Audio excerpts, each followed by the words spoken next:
acting a stranger. Scared I don't know who you are. We used to talk about love in the universe, only the weather come up anymore. Hey y'all, welcome to part 2 of Gacha Pet Peeves. I don't want any filler, so let's get straight into it. 1. Why am I not gaining subscribers?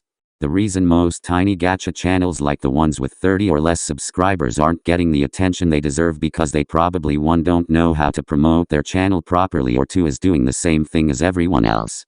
This may be more personal, but I noticed when I started making original content, more people are likely to like my content and I know how to promote my channel properly. 2. The utter amount of spam and shitposts.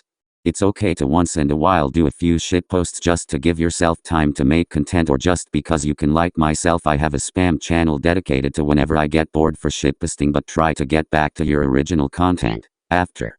But some gachatubers build their whole community on shitposts, and not only is it not fair, but it also shows inconsistency. 3. I'm tired of the prank slapstick videos. They were okay, but they are so built up and boring to the point where I can't even enjoy any of them anymore. Another result of overuse of a trend and absolutely no originality.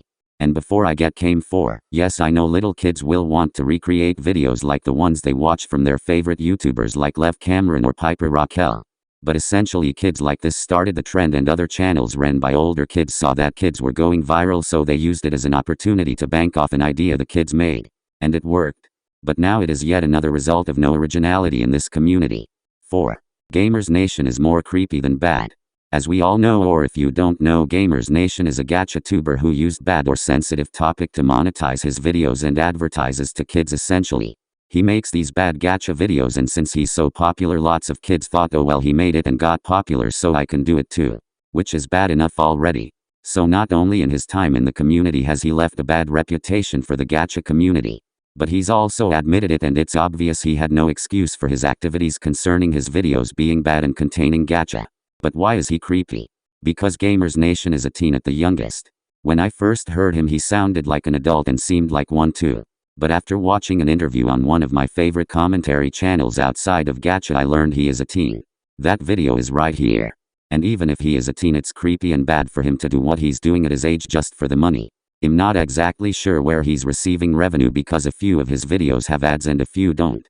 But in the interview he had no good reasoning for making his videos, which would only ever lead me to believe he's doing it for the money.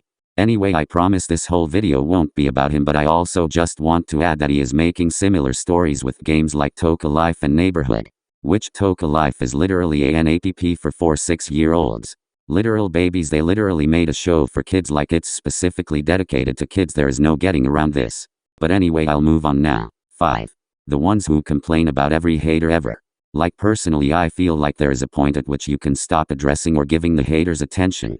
Like this is 6th post this week about somebody stealing your OC design, and apparently I'm supposed to pat your back every time and insult the person who stole it every time. Like it's good to know your fans care and all, but 3 or more times a week is freaking insane. It just shows personal immaturity and not being able to handle the platform you've been given. And also, when any person says don't go witch hunt them or say anything rude, there will always be that group of people who will anyway, because they'll do anything to protect their precious YouTuber. So when you make posts like these that frequently, and not to mention don't blue out the names or anything of this person, that makes you the one starting drama. You're the one constantly making it hard for everyone else. You're the reason why this community is suffering. 6. You can everyone to know every detail about your OC. I've seen so many gachatubers get pissed because someone who is obviously seemingly new to their channel gets one minuscule detail about their OC wrong, that is name, age, sexuality, etc., and they just get mad. Like, what will it take until we can realize how rude that is and that you're just driving people away from your channel? 7.